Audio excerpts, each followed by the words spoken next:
This is CPE 133. This is experiment 1, which represents Introduction to Verilog as well as the Xilinx design methodology. So this is a quick intro to Vivado design flow, which is essentially the way we're going to take an idea from a concept and actually generate a circuit on the development board.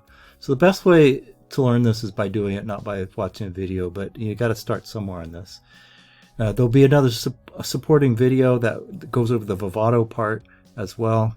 I'll do that next. This looks like a lot of stuff, but you do it a few times and you're practically an expert at it. Nothing to worry about. There's always people to help you through this, and no one ever has a problem with it, and you won't either. So don't be intimidated by it. It's a huge piece of software, but we only use a very small portion of it for this course. So there's many ways to do things. I know one way, or maybe a few ways. I always learn new ways by watching students work, and then I learn a lot that way. So there's a lot of ways to do this. You're going to pick it up really fast and learn really fast.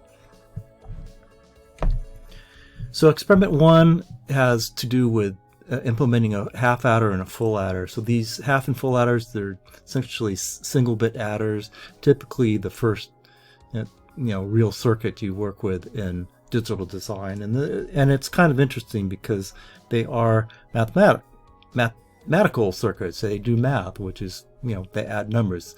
Not too useful because it adds 1 bit, but we'll figure that out later. Here's the quick introduction to Verilog. Verilog is a hardware description language, the other hardware description language being VHDL. So this is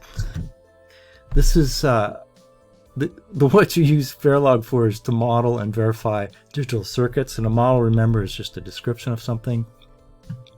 A digital system, as it's written there, is just something that processes bits and maybe stores information. So I think Verilog is great. It's super useful. It beats the heck out of wiring chips on boards and sticking wires in there, and that's practically impossible to debug. It's just using Verilog. You have to learn kind of a new language, but it allows you to go so much further in digital design. And so that's one of the reasons it's great. Here are the other reasons. It is a formal and unambiguous way to describe digital circuits. That it's kind of universal language. Additionally, it does allow you to verify circuits as well. And actually, Verilog was initially a verification language before it was used for design. So it supports the two main ideas in digital design, which is modularity and hierarchicalness, and which is nice, and it supports kind of just the overall understanding of circuits. And the best part is you can take those models, feed it to a piece of software, and it can kick out a circuit for you. So Verilog is not a programming language. It is a hardware description language. So if you're bad at programming and you hate programming, no big deal. This is not programming. It's just a description language, completely different mindset. Looks the same, but it's completely different. So keep in mind, you're modeling circuits. You're not writing programs. You're not doing software. You're modeling digital circuits. So here's about the most simple digital circuit I can think of. It's probably could think of something more simple, but this little Verilog model implements this equation here. The equation is kind of pointless, but it works. So anyway, it's just A and B naught, or C and D naught. And so here's my model down here. I've got my 4 inputs and my 1 output. There are my inputs. There are my outputs. This is just one of the ways in Verilog that you can represent these. And here is my actual equation here. So this is the external interface. This is the kind of the body of the model. And so what it's doing is using these 2 AND operators here to AND these 2 terms together. It's using this tilde operator, which is an inversion operator, to cover the over bars. And lastly, it's using this OR operator to substitute for this OR operator in the equation. Pretty exciting stuff. So the big thing here is the Xilinx design methodology, and essentially that's just a fancy way of saying starting from a concept and having it end up having a circuit implemented on FPGA. So this is super high level. Certainly you could argue there's some stuff missing from this, but for your first introduction, this is good enough. So I have an idea. The very first thing I'm going to do is generate a black box diagram on a piece of paper. From there, I am going to look at that and use the Xilinx text editor or any text editor to generate a Verilog model. I'm then going to take that Verilog model and feed it to the Xilinx software, and what I'm going to do is synthesize it, and that's essentially going to take my model and put it in a form that the tools can use to eventually implement a circuit. So after that step, I am going to map my circuit to the FPGA, and here's this step right here.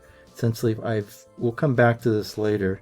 I've modeled my circuit, and I have to hook it up to the FPGA. Keep in mind the FPGA has hard-coded wires that connect to switches and connect to LEDs and connect to other things. What I have to say is these little dotted connections here is to say how my design fits onto this FPGA. The inputs and outputs of the FPGA are hardwired to certain inputs and outputs on the board. So lastly, after I map it, I'm going to implement my design here using the design tools. And lastly, I am going to download my design to the FPGA. And that's it. Quick overview. Like I said, we'll hit this again. You'll see this again when we're actually implementing a circuit. So the main idea behind experiment 1 is to get you used to the Vivado environment. It's a giant hand-holding exercise, not a big deal. Like I said, if you do this a couple times, you'll know more than I do. And the issue here is we're just implement these full and half adders here. Everything's in the lab manual, tells you what to submit, tells you a proper format, and remember these are we're doing lab submissions and not lab reports. And I actually X'd out the lab reports in the lab manual. So this is our Basis 3 board. What we're interested in is kind of the output devices on here and the inputs on it. So our output devices are you can't really see this, but it's the a 7-segment display, and here's a row of LEDs, and so here we go. Here are the LEDs. This is our black box diagram of the Basis board as we know it and love it. Our outputs are the LEDs. There's 16 of them, and the segments. These are the segments here. There are 8 of them, and lastly, there's some anodes on there. We'll talk about that later. What's interesting to us for this experiment is there are 5 buttons right here, and there are 16 switches right there. These are the switches, and that's the board as we know it and love it. It's powered by USB. It has some indicator lights on here in various places. It has some external connections on here that we won't use for this course. And I think this right here is the FPGA itself. So once again, this is the black box diagram of the Basis 3 board as we use it in this course. There's a lot more to the board, but this is what we care about. These are the inputs, these are the outputs of that board that we care about in this class. Once again, many more inputs and outputs, but we simply don't use them. So the first thing we're going to do is design a half adder, and here's a black box diagram for a half adder, so I thought I'd do it real fast here. So this is A, B, this is brute force design. It got a sum and we got a carry out. So 0 plus 0 is 0, no carry. 0 plus 1 is 1, no carry. 1 plus 0 is 1, no carry. 1 plus 1 is 0 with a carry. And from these equations, I am going, from this table, I'm going to write these equations. And these are actually how I'm going to write it in Verilog. So this is going to be sum equals AB plus AB. So this is A naught and B naught. So this is this row right here. and carry out equals A and B. And that's it for that design. We can move on to the full adder, a little bit more involved in this one. So here we go. A.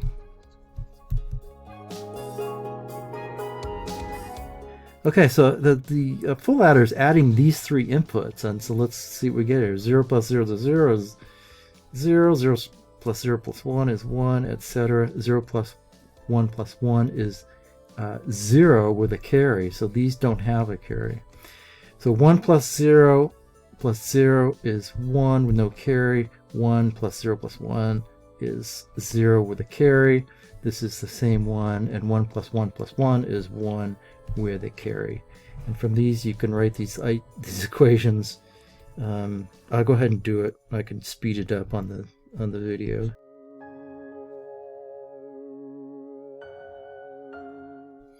Okay, so that's it.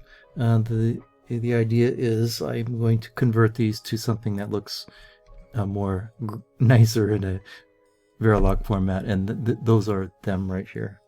And so that's it. That's just it for this video. We'll hit the next video with implementing this in the Vivado environment.